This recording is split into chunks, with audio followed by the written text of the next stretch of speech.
What's up guys, Antoine here at DPR. Welcome back to the channel. This week we're talking about pair management. Let's get started.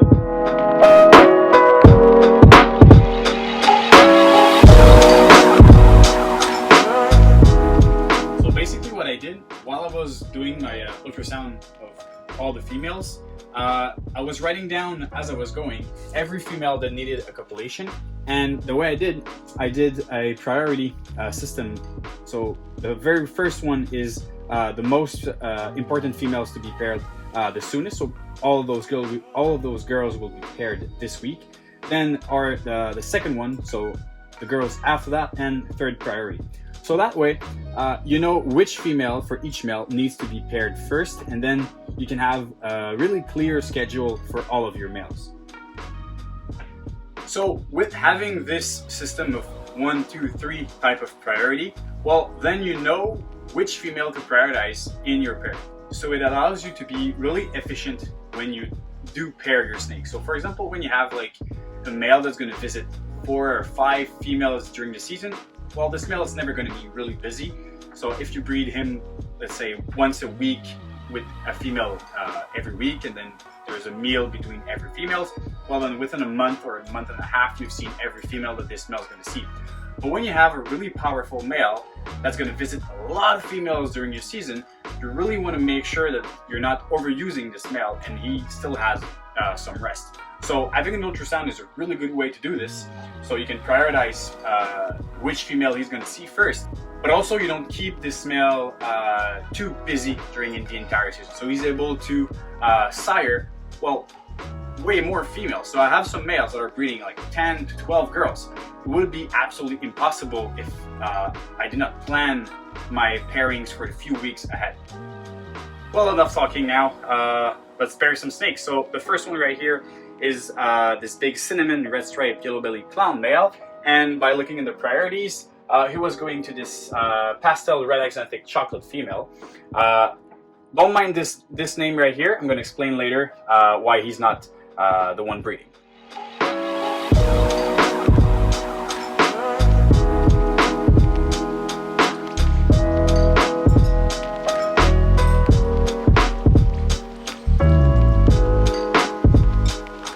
Okay, so on this bit right here, to the male I just paired, it was written pastel leopard yellow belly clown. But if you watch a couple of my earlier videos, I talked about the fact that this male was not breeding really well. He was off food for a long time. Now he's back on food. He gained a lot of weight back, but he's still not really interested in the females. I have a female that I really want to have a copulation with him. She's at 2 centimeters right now of follicle growth, so she's like really a priority female to get a copulation. She had one with him, but like that was January 12th. So I really want to have another one now that she's at 2 centimeters.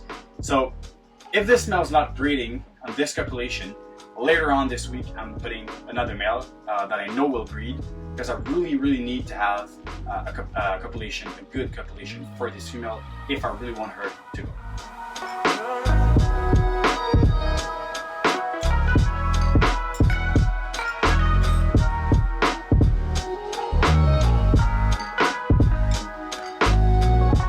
Alright, so that's another pairing that is really cool actually.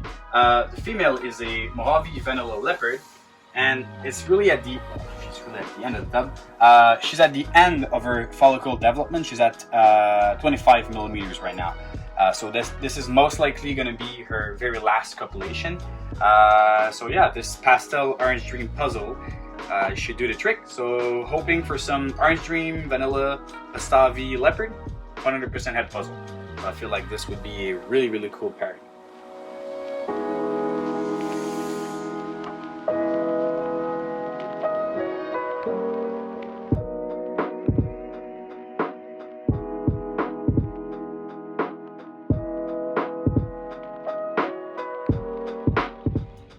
Alright, so I talked about this project in the last video. This is the male Enchi 100% head enhancer, and she's going to see for the last time a head enhancer female. And this girl is actually, she's almost reaching 4,500 grams, so she's a really big girl.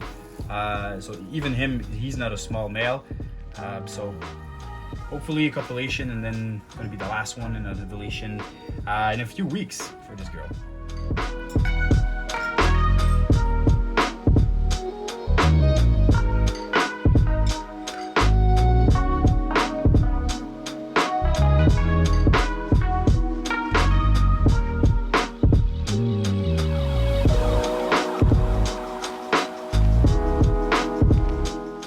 I don't know for you guys, but I'm like really deep into taking notes of my copulation and the way females get their follicle developed. I'm not too big in softwares that you can put in your all your data. I really like to see it in the bin, and I really like it to be super clear when you go through a room, so you know which male is going to go to which female and where's the development. So if you want to come right here, I have this double het desert ghost pied female. So the label, I put the male that's going to be with her right here, and then as I said earlier, the follicle development. So in January she was a little bit under 10 millimeters, February 10 millimeters, then here right now in March she's at 12 millimeters. So here I have the follicle development, so I know exactly when I come in my room where are my females. I know the male to be paired with her, and also I know when were the last copulations. For example, I started introducing this male November 11th, no copulation there. December 2nd, copulation. December 14th, another copulation, and then in January 25th, sorry, another copulation there. So right now we are March 8th, so I'm going to write down March 8th, and tomorrow morning I'll check down if they're paired, and I'll put whatever they're doing right now. Also, if I have females that are building really great follicles and I need them to copulate, or I need them to eat more, those are the little things I'll write down on the bins like that. So for example, honey cypress female, she's at 10 millimeter, but she had a great copulation, and I feel like she's a little underweight. So what I want to do, I want to feed her a little more.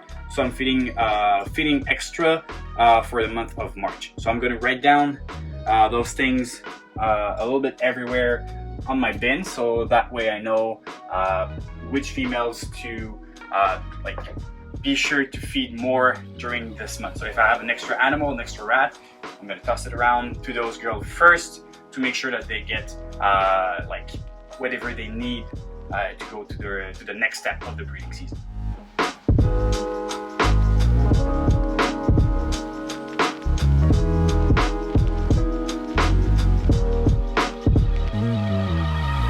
Actually, I was doing all the pairings and I missed something.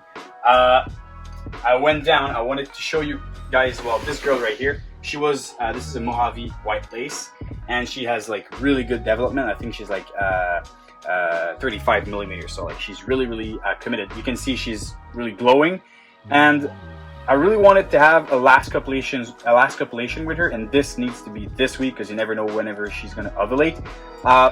So I actually put the male to her before I did at the beginning of the video. I show you that I was going to pair this male with this girl, and even though they seem pretty interested, I feel like, come on boy, I feel like that's going to be on next week that he's going to see her.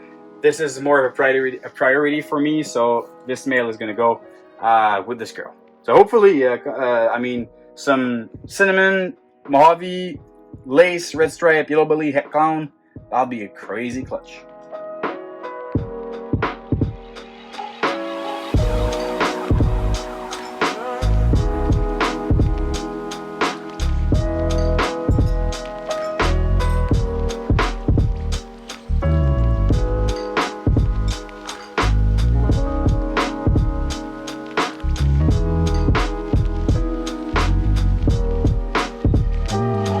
Okay, so guys, so to wrap this up, what I want you to do, I want you to go on Instagram and do a story, tag me in your story, and I want to see how do you keep record of your breedings on your bins, or either on a software or on like sheets or whatever. I want to know.